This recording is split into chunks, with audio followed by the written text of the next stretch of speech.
Okay, everybody, I think I'm going to go ahead and get started. And maybe this isn't necessarily the best time to hold a seminar only a couple of days after all of our commencement events and during a time when we're perhaps um, kind of in the middle between our fall, our spring and our summer semesters. But anyway, it's great to see all of you.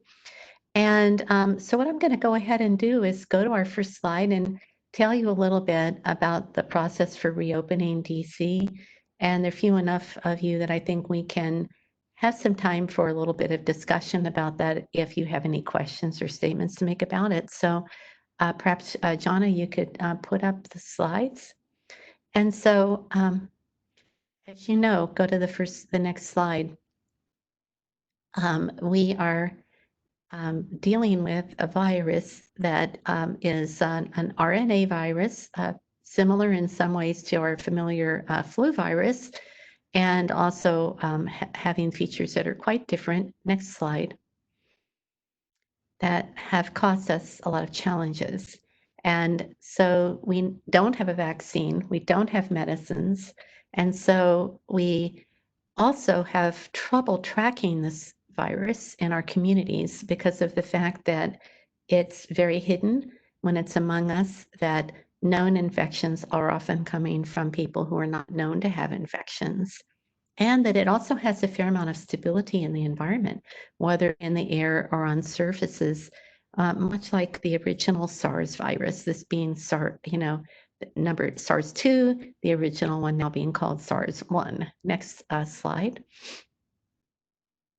So we try to slow the transmission of this disease. We all know that we're flattening the curve by staying at home. But at the end of the day, there are really two ways with an infectious disease like this to prevent transmission. One is to decrease the percentage of the people or the numbers of people that we have in contact with that are susceptible. And the second is to decrease the rate of infections, or what we call R. And now that I've heard a congressman explain R, I'm pretty sure most of the people in our public health community understand what R is, which is the number of people on average that if I get sick with the virus that I'll spread it to, whether that's 1 or 2, or hopefully, what we're trying to attain, less than 1. So the vaccines are under development. And then you hear a lot of people talking about herd immunity, but that's a complicated issue.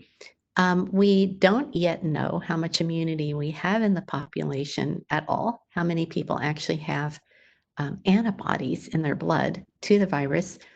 But also, even if we knew that, we don't yet know which antibody levels are actually protective against the COVID-19.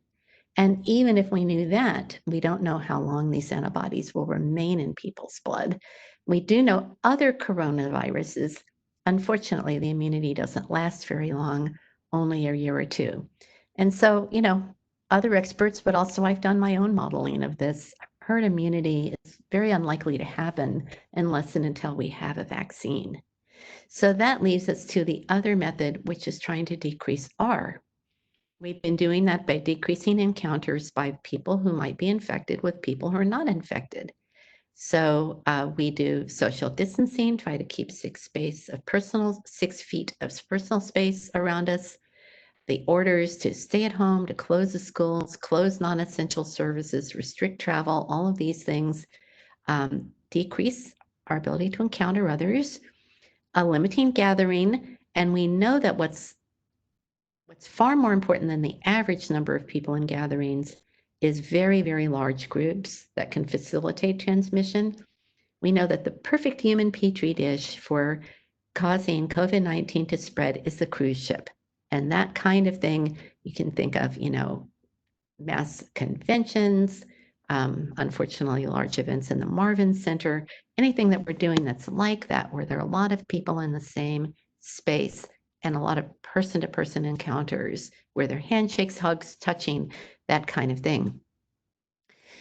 We also know that we can test and identify infected people and isolate them from the population another way to decrease encounters between the infected and non-infected people.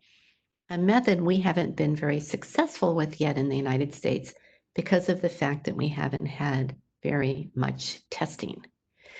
We can decrease spread through general measures. We've been talking about this in our community since January. I know you all know it, that we have to practice hand, cough, and face hygiene, wearing masks and other PPE. If you're a frontline health worker, that's going to be medical PPE.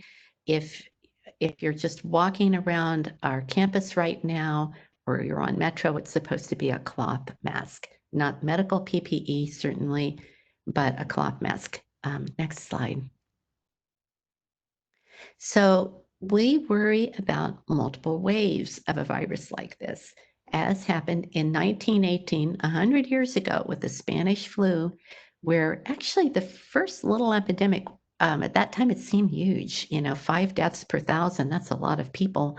But the second wave was even larger, and, and there was a third one.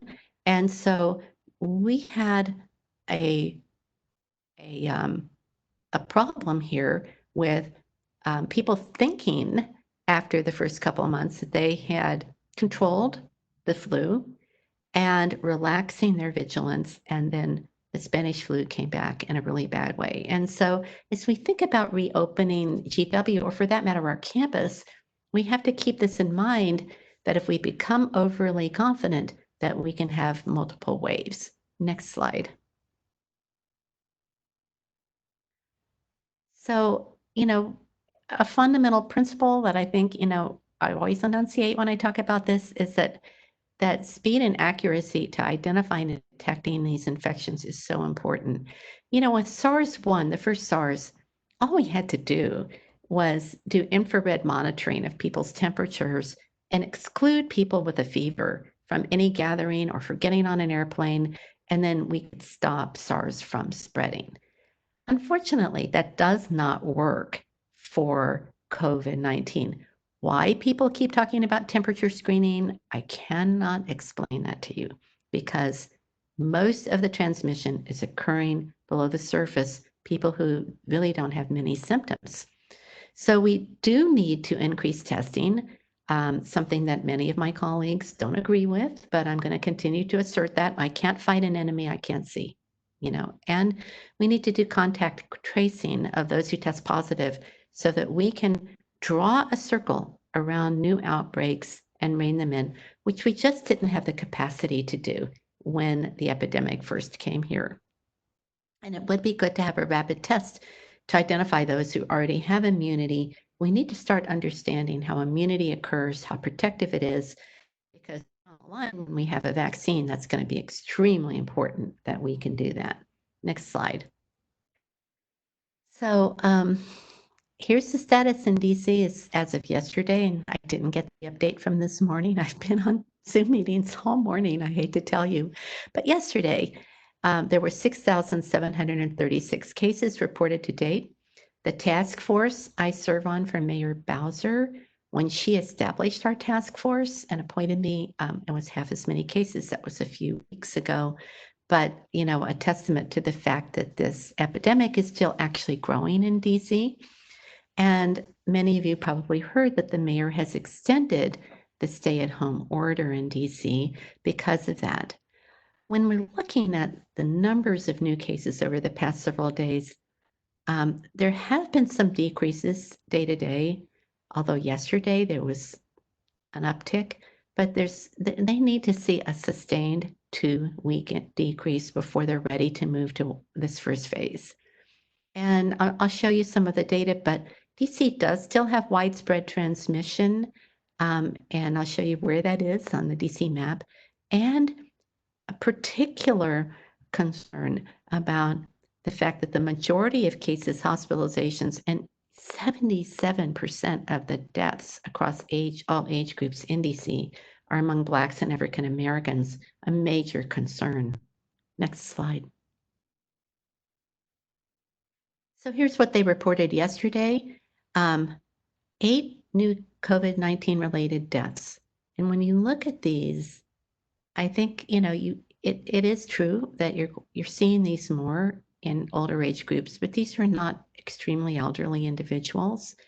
3 were people under the age of 60. And, um, some of them they probably all have some kind of pre-existing conditions, but so many of us do.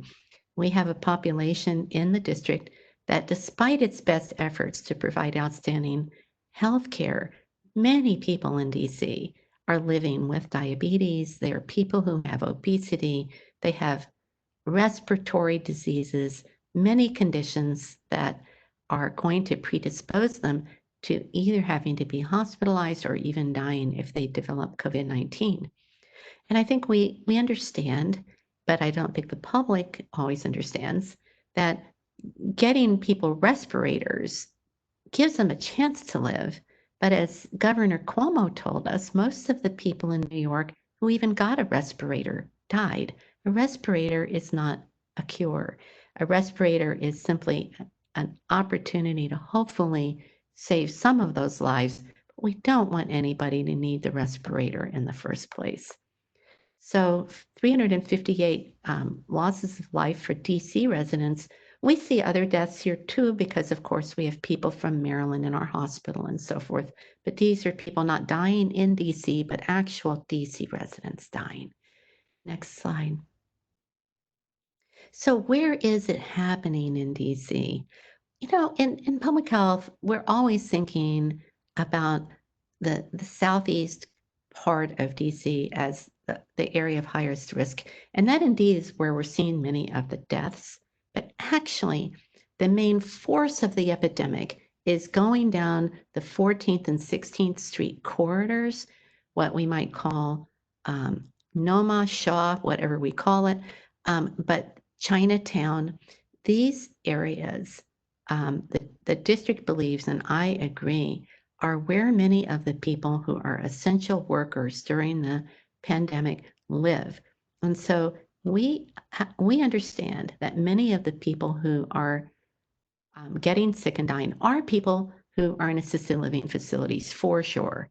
There are people who are in jails, for sure. The high risk populations, because of their age or because they were incarcerated, they're in an institution, absolutely. But we can't forget the workers who need to be out there every day.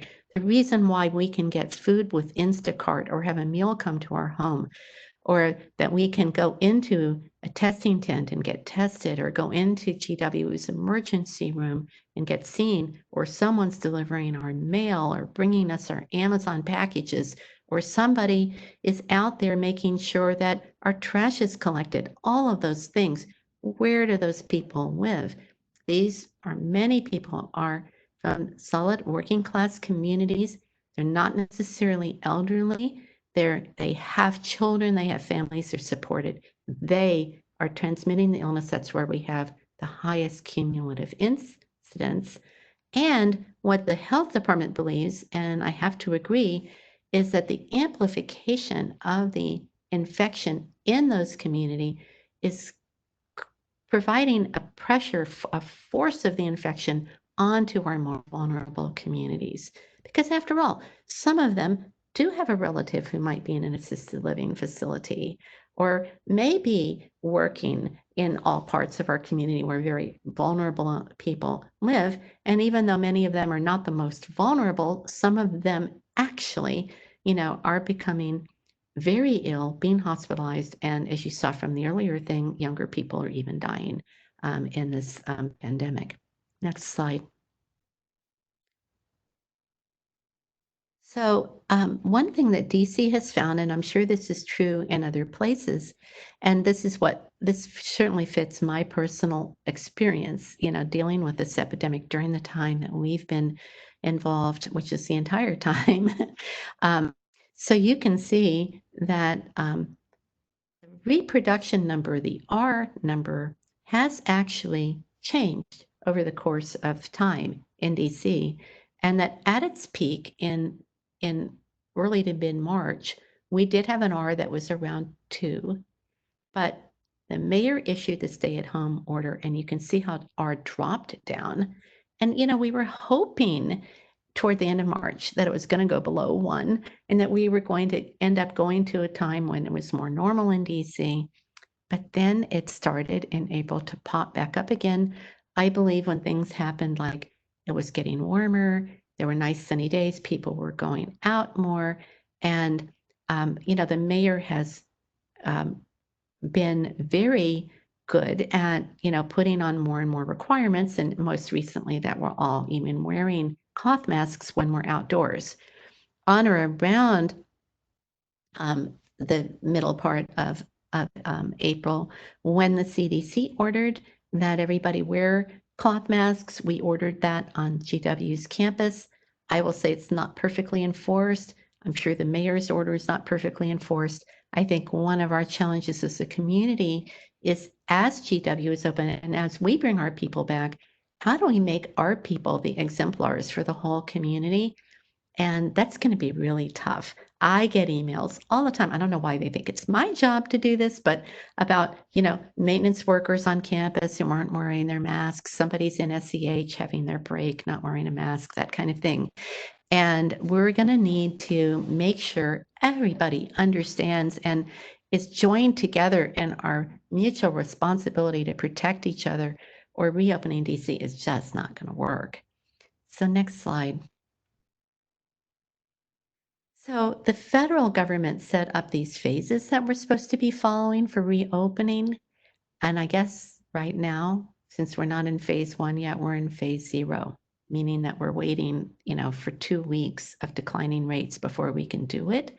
But in phase 1, we're supposed to be slowing transmission, increasing testing, and assuring the capacity of our healthcare system.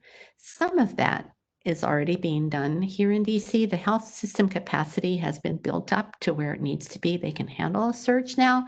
They developed a special facility in the convention center that's just amazing, with lots of extra beds, and the planning and coordination has really been remarkable. They have testing all around the city now. Maybe not enough yet, but there definitely is the ability for anybody to go get testing. We have not slowed transmission yet. And I think that, it's going to be hard for people to understand that phase 1 will not be a green light. It will be a yellow light. It'll be a caution light, that we will need to maintain physical distancing, and we will be testing hopefully all of our patients and healthcare workers, all of our contacts with cases, which has not been possible before, that we'll have to have supply chains for PPE, which have not been stable enough. And we are going to have a workforce in DC to do case tracking and contact tracing and case management. And like I said before, wearing masks, people are still going to need to do that in phase 1. So this is going to be really hard, because as we start reopening, as we've seen across the country, many people are going to say, oh boy, I can return to life as normal. I want to do that too. We all want to do that. We're not going to be at that place where it's going to be safe to do that yet. After we've seen declining rates for a couple of weeks under phase 1, we can go to phase 2, where most businesses and schools will be open. That's when GW has an opportunity to reopen. We're going to be excited about that, but we're going to have to control transmission. We're doing all kinds of planning around our campus and how we can be especially careful, even have routine testing of everybody in our community. It's really going to be a challenge. We're going to have to make sure we have contact tracing and case-based interventions. There may be vulnerable people in our community who we're continuing to protect. We understand that. I've been giving that a lot of thought, and as is, our whole university, as is the city. How do we protect the most vulnerable?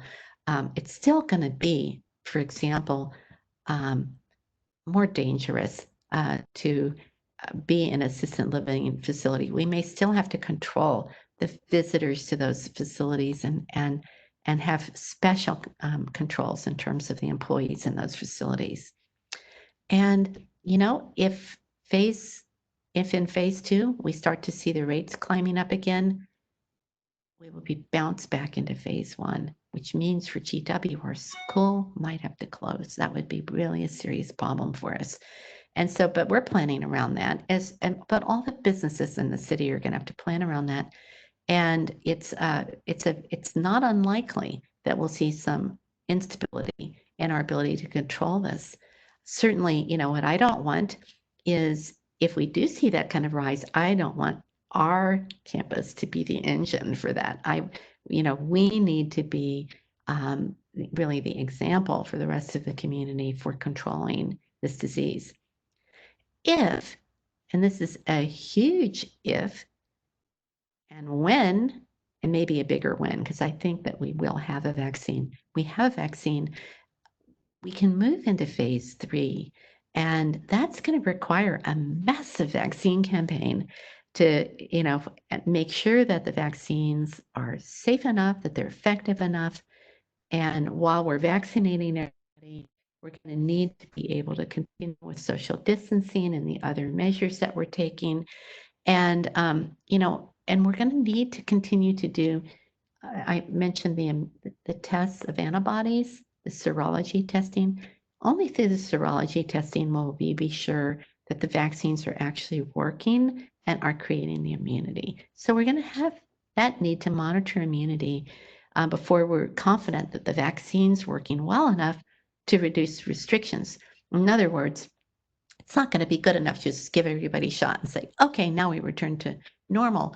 If you may, we're still going to be a little bit at the yellow line until we see that we have immunity, in which case, we can greenlight people doing everything they used to do. Will the world be the same after that? Will it be normal? No, because so many things have already changed. But certainly, this is what we need in a sense right now. The vaccine is, in my view, the most important priority, but it's not something DC can do. We can help as a university, but it is incredibly important. And then the government, the Trump administration, told us there's a phase 4. I agree with this, where we are in general getting ready for the next pandemic, speeding the development of vaccines, modernizing and strengthening our healthcare system and our preparedness efforts so we don't find ourselves in the same position that we were in last January, kind of all over again. And I do think that's very important. Next slide. So the advisory group committee, the mayor set up committees across a number of sectors. I happen to be on the health sector committee, and she set out some goals for us. And I'm not going to read all of this slide to you, but I think that the most important thing is that she was wanting us to be comprehensive in our approach, to not be afraid to give big ideas and recommendations, to think about phasing and how we enforce them. And then, of course, to write up a summary, all of which we've done. We've delivered our information to them. Next slide. And she gave us some values that I think are really nice, actually. And the nice acronym HOPE, the H for health, hooray. The O for opportunity. People need to be able to thrive in the city. Prosperity, to keep our city vibrant. And equity, outcomes for the most vulnerable are important to us. And I think this is a really balanced approach, balancing the health and the equity with the need to create opportunity and prosperity, and all of which is needed to lift our city back to where it needs to be, not again the same as it was before, but a healthy and vibrant community. Next slide. So the health committee that I served on focus on ensuring recovery, invest in that our healthcare delivery system is more acceptable, but also that we're providing the hospital care, but also the social supports. They recognize the social determinants of health and the need to support those, and that is going to be a challenge. And it's a challenge now, and it will continue to be a challenge for a long time, given the impacts of COVID-19 on prosperity and our income. making our systems better prepared in terms of supply distributions for medical providers, very important. Next slide.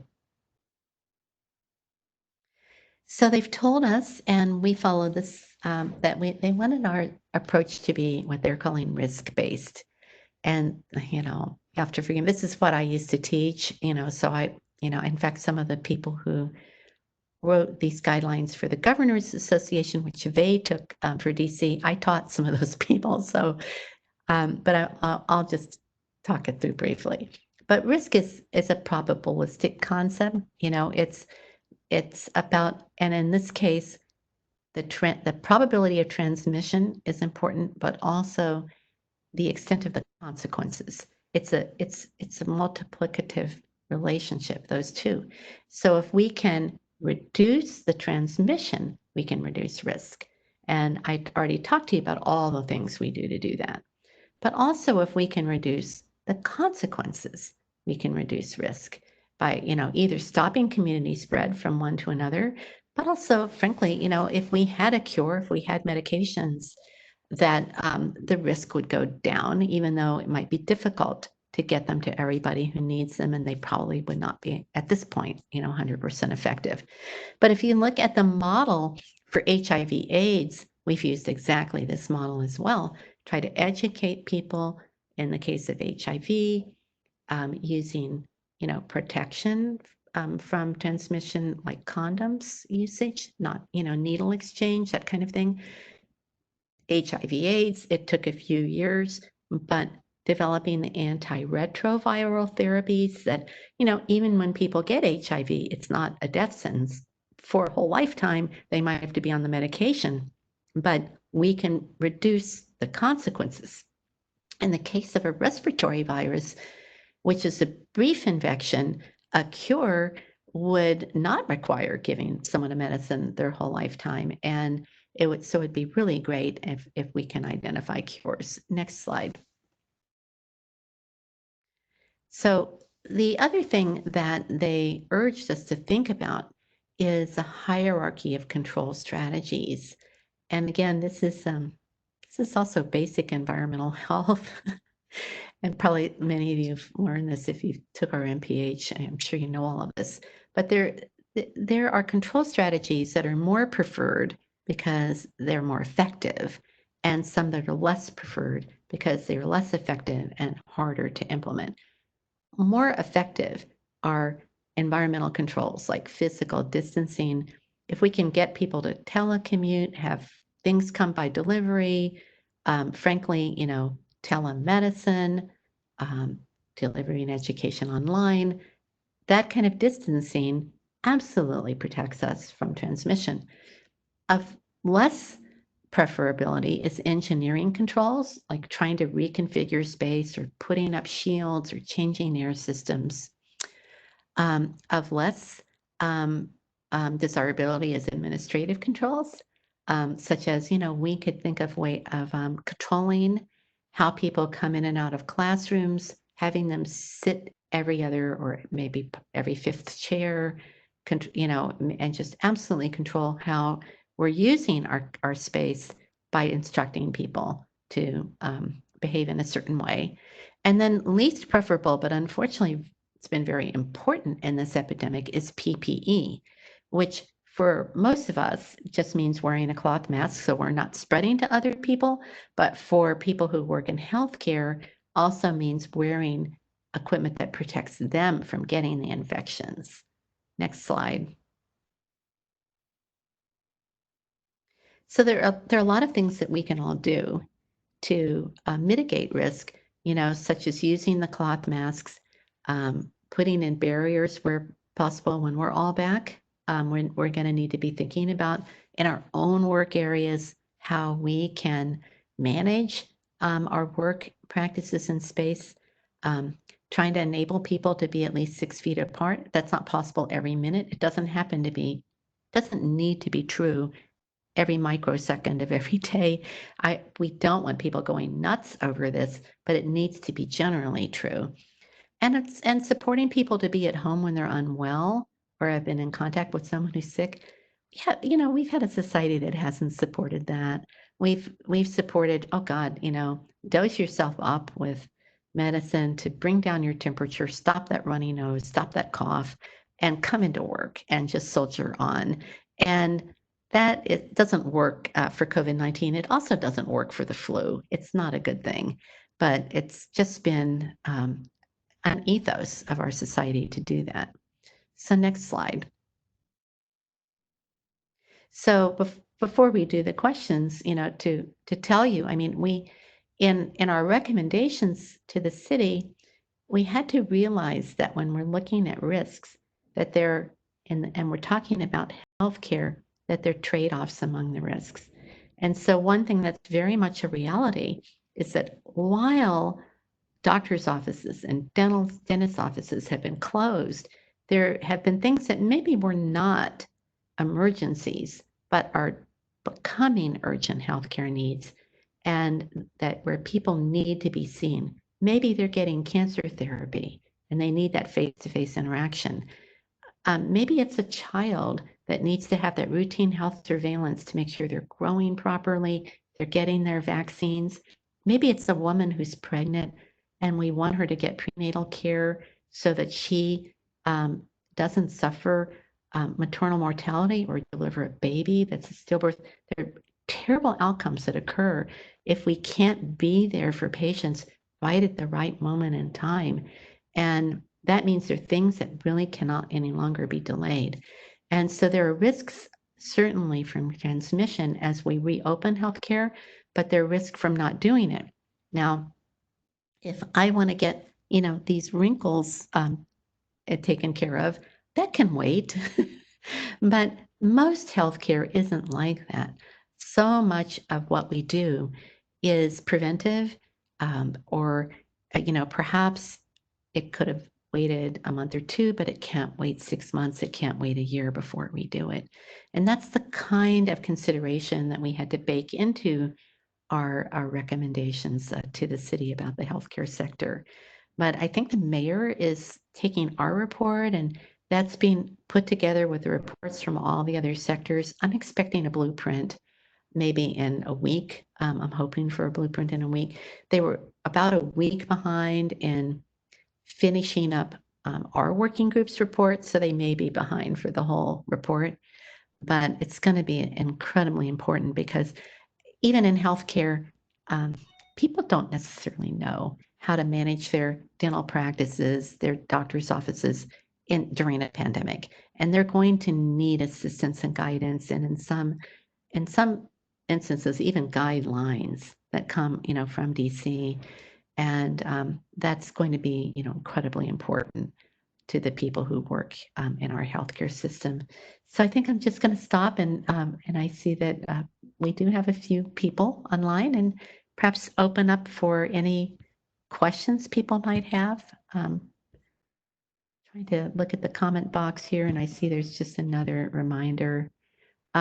Joseph was asking, do we want to use the chat or the Q&A? Boy, that's a profound question, Joseph. I would say, I'm staring at the chat right now. Why don't you go ahead and use that if you haven't put anything in the Q&A already? And I see a response from Liz. Hi, Liz. Yes, we do understand that risk varies between indoor and outdoor settings, that indoor settings are riskier than outdoor settings. And it's also true that you can be exposed outdoors. I think there's a lot of misinformation out there that, the supposed magical ability of UV light to inactivate the virus, which it does have that ability, but not with just a moment's exposure in a droplet, hanging in the air. And so there's been plenty of transmission from outdoor exposures. And can we advise them to do it out? Yes, being outside helps, as well as distancing. Absolutely. During the Spanish flu, they saw some success also with just putting even patients outdoors instead of isolating them indoors. But I mean, I think we're still working. I'm expecting in DC that they will figure out some place to be able to isolate people who don't have the capacity to do that in their homes, because that's another equity issue that not everybody's home has separate areas where you could put someone who's sick and then protect the rest of the family. And I think that DC is going to try to take care of that as part of its program where it's, for testing and contact tracing. Any other questions?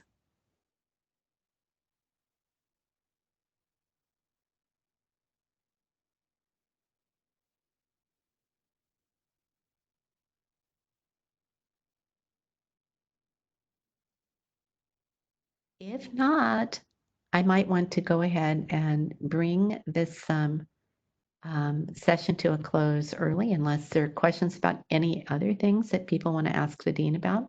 I can stay for a minute or two if you've got any of those.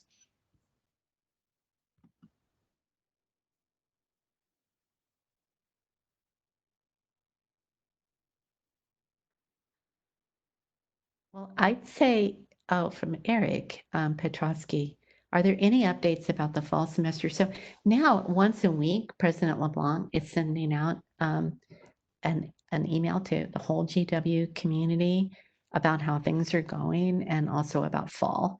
And I think that it's fair to say at this point in time that we have task forces that have been established that are working really, really hard to get ready for fall.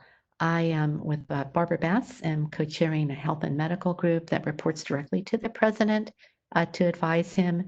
There's an operations group, a group looking at academics, another group looking at our facilities, a communications team, and we're definitely bringing public health through all of those. I have public health people inserted, I think, into every single committee.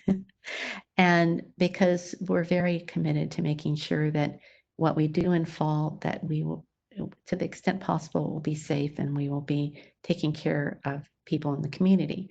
It's not that any place you might be in the whole planet is going to be 100% safe in terms of COVID-19 in fall. There's not going to be a place where you could go, but we want our campus to be as safe as possible. And the question about federal employees is a very interesting question. I mean, Congress is champing at the bit, some of them, to bring back Senate, and there's some possibility that the Office of Personnel Management will take some action this summer. I think it's going to be hard for them to do that before the mayor reopens the city. I think that, and I think that the mayor is taking a very health protective approach. I think that wants to be, she wants to reopen DC very badly, but she wants to be cognizant of the need to do that in a way where she's not going to get, secondary pandemic curves.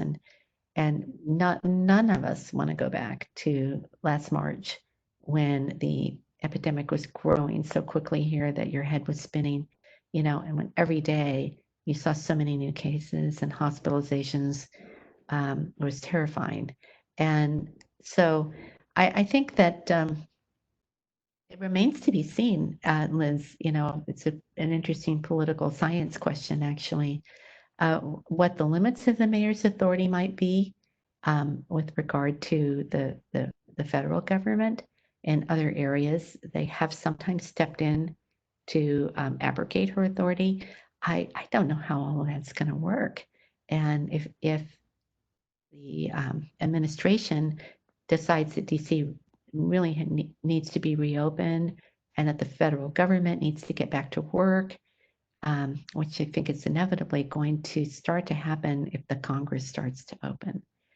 So, you know, if, remember when they promised when you came to GW that you were going to be in the front row for history?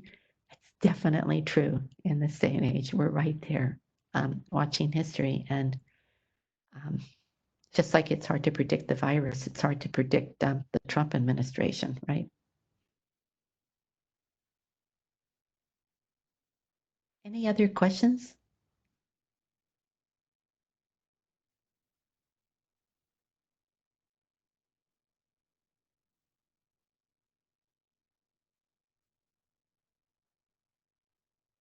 You're very welcome, and thank you all for joining me. It's been my pleasure to have a chance to talk to you this afternoon, and I hope that you are all staying well, that your family is well, your friends, that you're all taking care of yourselves. Have a wonderful weekend, and for those who are recently graduated or had anything to do with training our graduates, congratulations to you all as well. Goodbye.